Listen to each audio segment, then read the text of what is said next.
impasse where one of the biggest strategy developers, if not you, yeah, I guess you could say the biggest strategy developer to this day is using a pre-order and is using pre-order incentives to push its product.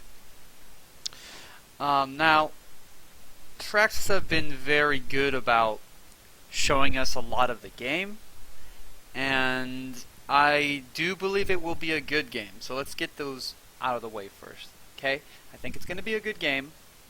I think it's going to be better than Civ V, and I am also excited to play it. But where the biggest companies or game companies, what they do is emulated by the others, usually. Because it's like, wow, look at them, they're successful, they're doing so-and-so, and a lot of them will follow. And if, for example, Traxxas had said, no, we're not going to do any pre-orders or pre-order incentives, or we're just going to let you buy it on game day, something like that, I believe that that other companies would say, all right, well, maybe that's the right way to do things, and that would have a bit of a change on the way game companies do things. It would impact others, and others would be likely to follow suit. Now, I'm going to talk a little bit about why I personally am not going to pre-order Civ VI. Okay? Now, that doesn't mean I'm not going to buy it. I'm planning on buying it, unless the reviews are abysmal the first day, which I don't believe they will be. I have no reason to believe that.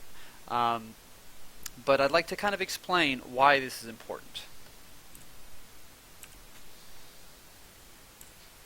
Alright, so I've been burned before. Now, let's all start with Rome 2, a little story about Rome 2. So I bought Rome 2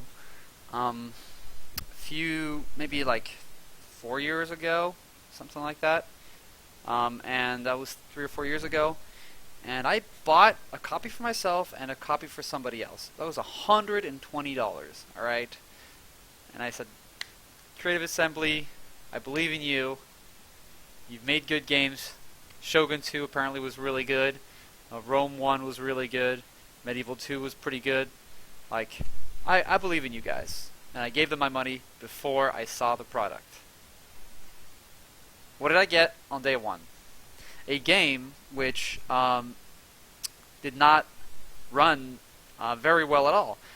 I remember playing for the entire afternoon and getting through about 6 turns of the game.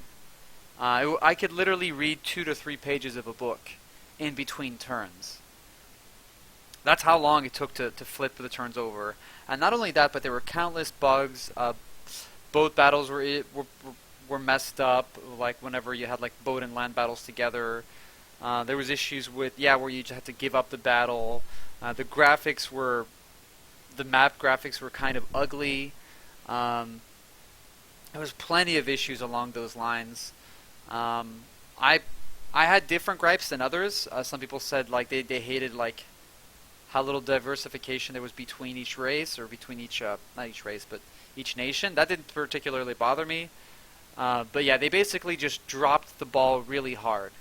And I'm not saying it was intentional. I don't think it was intentional. I think they just messed up. And guess what? They had my money. So what can I really do? I was pissed. I paid $120 for a game that I played for a little while and realized, wow, I really hate this. And I was in denial for a while because I paid $120 for it. There's no way I'm going to accept it's terrible. I had to kind of deny that for a little bit. I just couldn't believe it. But yeah, it didn't run well. It required heavy amounts of resources for 2012, 2013. The battle system was bad. They were still using that terrible War Escape engine, which they managed to do a good job with in Shogun 2, but they really should have switched out of it a long time ago and gone into a more melee-focused, a more heavy unit occlusion kind of combat where units really hit each other and it feels great. This was really strange. There was a lot of weird rubber banding with units. It was just a disaster. The guy even went out, Mike from C, apologized, sorry, we'll give you some crap DLC for it. Oh, thank you. Thank you very much. And I realized eventually at a certain point that the game was not going to get better. They tried to fix it, and they did fix a lot of things, but guess what? You fixed up a crap game, it's still a crap game. It's just a fixed crap game at this point. So honestly, Rome 2 was a massive disappointment. I think a lot of the people that liked it were people who hadn't played better Total War titles. So yeah, that was my first like very major burn. Then came Beyond Earth. So again, Beyond Earth came around, and I was like, oh wow, this is right after Civ 5. Like this is going to be great. And I followed, I followed them a lot. I learned a lot about it. I was really excited because I honestly prefer the sci-fi over even like the regular Civ titles. So I was personally very excited. As you know, I've made videos talking about the game with others and by myself, and I was really pumped. The promise was great, and the hype behind it was quite heavy, and it just was a disaster. It had less depth than Civ 5. It had more tedious things. It had more bucket filling than Civ 5, and nothing about it was interesting. The graphics didn't look that great. It was like a worse Civ 5, essentially, when you think about it. And there wasn't really much to it. I mean, the affinity system was kind of cool, but everything just felt like it just wasn't finished, So I had pre-ordered that and regretted it again. So that was the second burn. The third burn came when I pre-ordered the Game of Thrones Telltale game. I saw that. Actually, I don't know if I pre-ordered that one. I may have, but either way, I got it. I might have. Anyways, I got it, and I tried it out, and it was just horrible. A lot of the decisions, they tried to make all the decisions feel forced, and the story wasn't interesting. There were characters from the show that were in the stories, so you knew that like they couldn't be touched, things like that. So it was just another disaster in my eyes, and it was nothing compared to the Walking Dead titles, which are amazing. I've really enjoyed the Walking Dead titles from Telltale. Yep, so that one was a disappointment.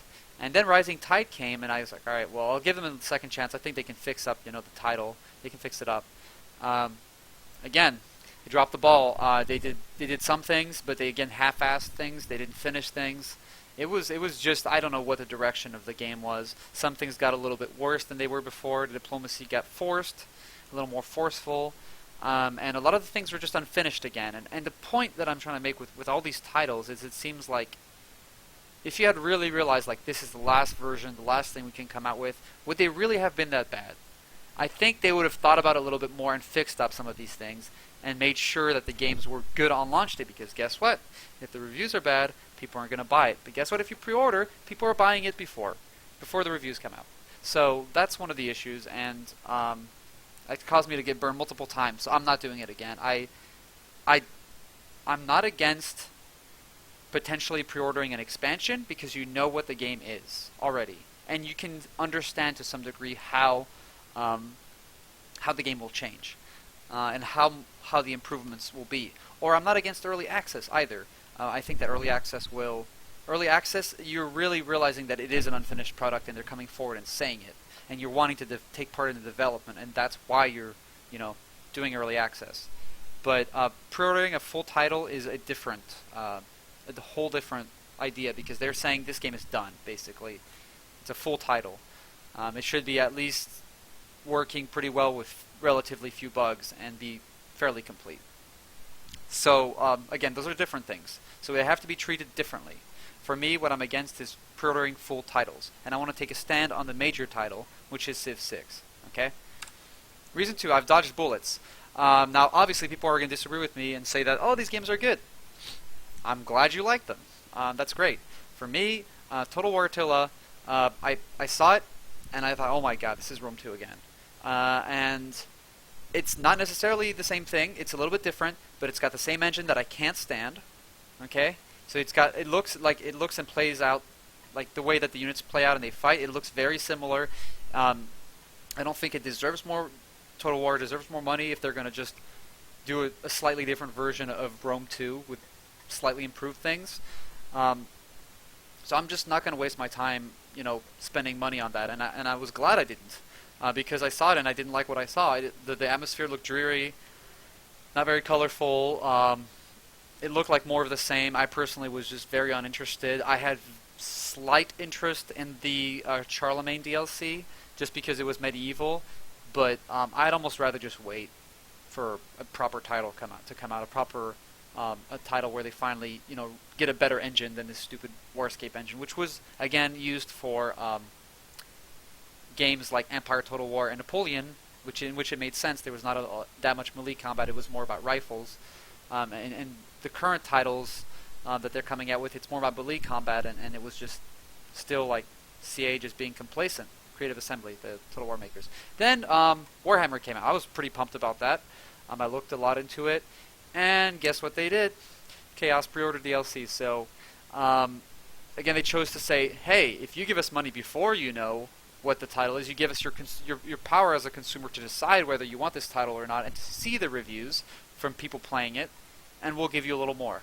I was not very happy with that, and it turns out that most people say that the game is, although it's decent, kind of decent, it won't be the in-depth Total War experience that you want. It'll be more of a fantasy setting with obvious. I mean, that's obvious, but it'll be more like focused on like, oh, you can do some magic, or But it turns out that the depth of it is not quite there. And having played Total War since Shogun 1, I want the depth as a consumer. So I'm just saying that for me, these games are not my cup of tea, right? So I realize that like, not necessarily that these games are bad. The ratings are okay. They're not great, but for me, they're not what I want. Total War Warhammer does not have enough content to potentially keep me interested, and a lot of people are just saying like once you get past like playing a little bit, it just is uninteresting. There's a lot of like bad decisions that were made in how the game plays out. So I've dodged a couple bullets, and I feel really good about it. I honestly see those titles, and I'm thinking to myself, man, I'm so glad I did not pre-order. It's a good feeling to know you didn't waste this money that you can now spend on a game that you will love instead. Okay? Reason 3. Why am I paying for something which has unknown value to me? Right? Do you go out and purchase major things or anything without knowing what it is? Do you buy a frigging car without knowing at all what it's going to be like actually, or how it even drives, or before people can give you proper reviews? Like what are you actually in real life? You know what you're purchasing for the most part. Like you have a pretty darn good idea of what it is, right? But with games, you can't get a good idea of what it is until you really play it, or until you at least see a reviewer you trust, like like a cynical Brit type person who will tell you the details of it, and then you can see the Steam community's average rating, which to me is a fairly decent indicator of at least if the game is how good the game is. It's not a perfect indicator, but it's a pretty decent indicator, and it's a hell of a lot better than the overly positive marketing. So I don't know how much value it has to me, because I can't really see how much I'm going to care about some things within the game until I really play it. So I'm not about to just drop money. Hey, here's this product. Oh, I don't really know exactly what it is, but here's my money. I don't think that you do that in normal life. I think this is a thing that's fairly isolated to the gaming industry, and it's poor practice because it encourages people to have that aggressive marketing, that misleading marketing. Yeah, which brings me to my next point. A lot of like Rome 2, when it was advertised, it looked like wow, great diplomacy. You'll have like some assassinations. It'll be very interesting. The graphics will look amazing. Look at this, all this other stuff, and it just. When it came out, it just didn't look that good, and if you wanted it to look that good, you had to have a powerhouse of a computer. I mean, like a monstrosity. And they just made it look a hell of a lot better than it really was. And you can market all you want, but at the end of the day, I want to see the reviews. If you want to hype your game up, that's fine. I understand that, but let us see the reviews. If you really believe your game is good, people will buy it. Why are you so quick to try to get our money before we even the reviews are out? That raises questions, and as a consumer, I don't think that's right, that all the power goes to the developer to just control all this stuff, and then once they have your money, just say, all right, well, let's just fix it up a little bit, and then just leave you this slightly fixed like pile of garbage. I'm not happy with that, and I think repeatedly developers are abusing gamers' trust by having them pre-order stuff. I think that make a good game, promote it for what it is, make a good game, and have us buy it on launch day. Like, don't try to give us all these incentives and just focus on making a good game. Like, why does it have to be about anything else? You know, why does it have to be about misleading people all the time?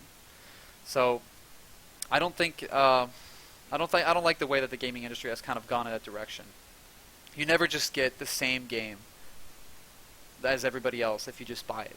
There's always a pre-order incentive, and a lot of times those pre-order incentives literally change the game. I was playing New Vegas, and I got like a special edition or whatever that I guess people would probably get if they had pre-ordered it. I got the game much after it came out.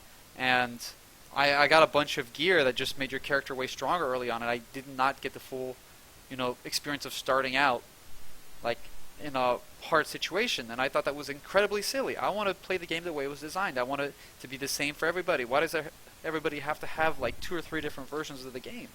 That's silly. You're splitting up the community in a way, and to a certain degree, and everybody's getting a different product from day one, and I hate that. Give us the game. This is the game version 1. Everybody plays that, right? Make it simple. Don't try to give everybody a different experience, a premium experience, right?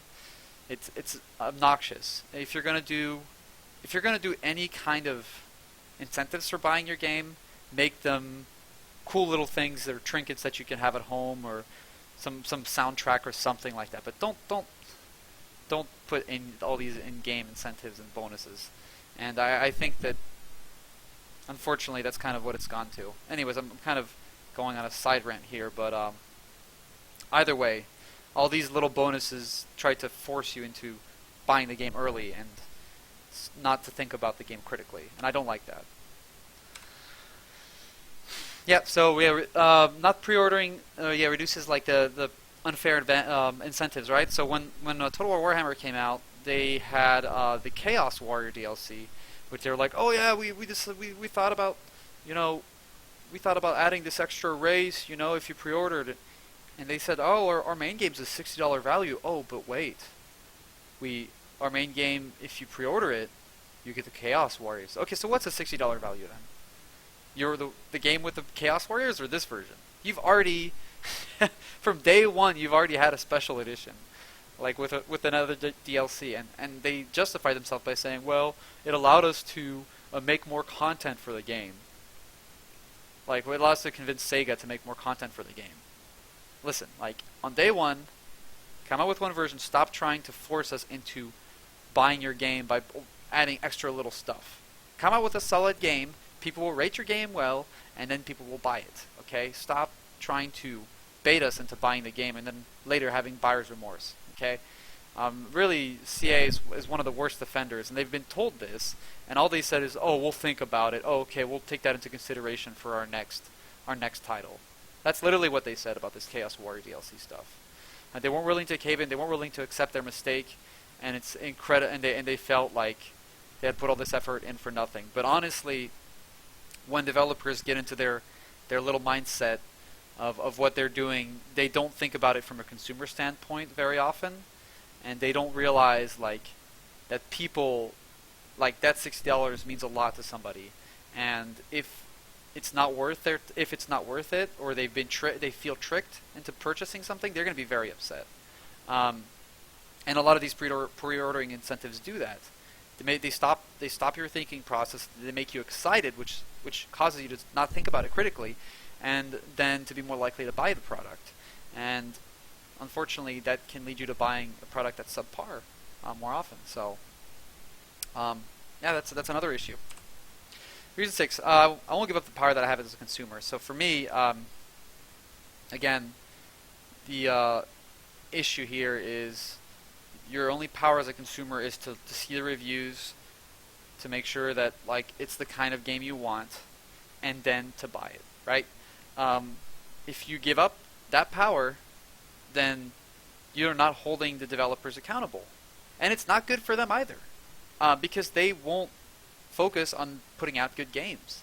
And developers get complacent. The more success they have, the more complacent they tend to get.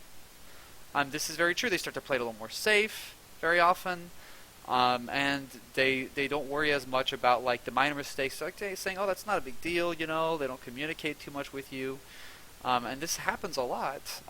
That's why a lot of the indie developers are coming out and just straight smashing them, you know? I mean, look at the comparison between Civ 5 and Endless Legend. Now, obviously, more people seem to like Civ 5 because they can easily like understand it. But as a 4X title, I would personally be in the belief that Endless Legend has come out and been kind of a Civ 5.5, far more detailed, far more interesting in a lot of ways, and very brave in the way it's designed. And Civ 5, unfortunately, played it extremely safe. And it took a long time before it even had any sort of detail in it. I honestly didn't feel like the game was done until Brave New World was out. Some people would even go as far as say that Civ 6 is the completed Civ 5. If that's what people are telling you, like, you've got a problem, you know? So, it really forces developers to make sure that, okay, like, it lets them take a step back and say, okay, are people really going to consider this a full title? Are people going to be happy with it when it comes out? It makes them think about that. Because if you're just focusing on pre-ordering, then all they're going to focus on is their marketing and getting you to buy the game now. That's what they're going to focus on.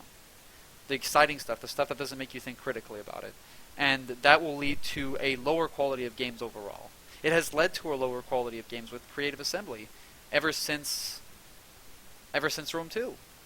I haven't seen a game that I've been like literally actually excited about. I'm still playing the older titles. I'm still playing Shogun 2. I'm more interested in playing Napoleon Total War and Empire Total War than I am the others. But even those had problems with pre-order incentives and coming out crappily. So even those could be argued as not having come out in a good state. Literally, the last game they came out with that was in a good state was probably Shogun 2. I think. And I'm not even sure about that one. So a lot of their titles haven't come out properly, and this is partly because we're not holding them accountable immediately. And we're caving into pre-orders, and I see everybody caving into pre-orders repeatedly. It's upsetting. All right. So again, don't misunderstand me. I'm not saying Civ 6 isn't going to be good. I'm saying that, again, pre-ordering full titles encourages them to just focus on their marketing and focusing on what you know before the game comes out, more so than how good the game is, right? They're almost like, okay, we'll release it now, we'll fix it later attitude. It promotes that attitude because you're giving them money before the game comes out, right? So you're literally part of the problem if you're pre-ordering, and I don't think that it's right, and I don't think it's good for gaming. So I'm gonna see when it comes out. I'll see when Civ 6 comes out. I'll look at a couple of reviews. I personally have looked at almost every video they've released, and they have done a very good job compared to other developers of showing you as much as they could. And I believe in Ed Beach, the main developer, that he will do a good job. But again, I want to retain that power of purchase, right? That's my endorsement, my $60 endorsement saying, I believe in Civ, in this title. I believe you've done a good job, right? And I will not give up that money until I see reviews, right? Developers can think whatever they want, but they're busy developing the game. They're not busy playing the game for 500 hours, 600 hours, and that's how these titles are played. And a lot of times you can't tell if you're going to even like these titles until you've played them like 200 hours. Like sometimes you just don't know because you're still learning the game, and then you realize fundamental flaws later. It takes time to really realize this. It took me about 100 hours almost to realize that I didn't like Beyond Earth. It took me about 100 to realize that I didn't like Rome 2. It just takes a while. I had to learn it. I had to figure out what was going on. I had to play again and see like how the game, once played a second time, really played out. So these titles are meant to be titles you play a lot, and for some games, and especially for strategy games. So you don't want to be pre-ordering because you just don't know the longevity of the title. And that's about And the last thing is I want the regular consumer experience. I don't want to be. I want to see how Firaxis treats you as a regular consumer. So there are about I think like 19 civs maybe, and 20 leaders. I believe something like that with the regular edition. Now, by the way, they have the regular edition, they have the pre-order edition with the Aztecs, and then they have like the deluxe edition. So they already have 3 versions on release. Okay, already have 3. Okay, so just keep that in mind. And I think that the best way to understand how people who are just buying the regular version feel is to buy it myself as well, to kind of see how it is to have almost partially cut content from day one. I think it's honestly a shitty practice. I'm not a big fan of it. I don't understand why this is okay, and everybody just accepts this. I don't think that it's going to be a big deal when the game comes out. I honestly think the game will be good, and I think that this will blow over. But I would like to see this change. Because I don't think it's right, and I think it sets a precedent for other companies to do the same thing. But again, we're lucky enough, I think, that with this developer, that I believe it will go fine, and it will go well. But you know, we've seen big companies fall hard.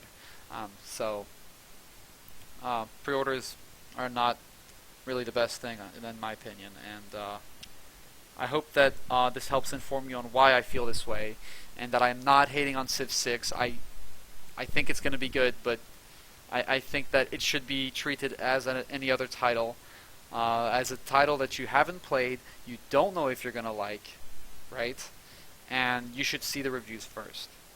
And that way you can kind of get in a feel. Look at the negative ones and look at the good ones. Look at both. That's the best way. If you look at the negative reviews and you find nothing that bothers you, then you'll probably be fine with the game. Even if the game has like somewhat of a lower title, and then look at the positives too. Maybe there'll be some things that you love. So really look at both sides of the coin and get an idea for how people feel about it, and if this is stuff that you can't stand. Like one of the things I couldn't stand in Civ 6 is that it was, or 5, was that it was very crowded, the terrain. And when I saw that Civ 6 was going to be a little bit similar, it seems to have less mountain generation, but it still feels very crowded. I was disappointed. When I saw the corpse idea, I was disappointed because it was it didn't make the army bigger. It just added a star to it. I thought that was lazy. I thought that was uninteresting. And and again, I don't know how it's going to be when I play it out, but having been able to seek out as much information as possible has not only let me choose, like, accept the good with the bad, but it's also given me like a whole picture of things. And I think that once I review, or once I see the reviews, I'll get an even better understanding of what to expect out of the game, and going in informed, right?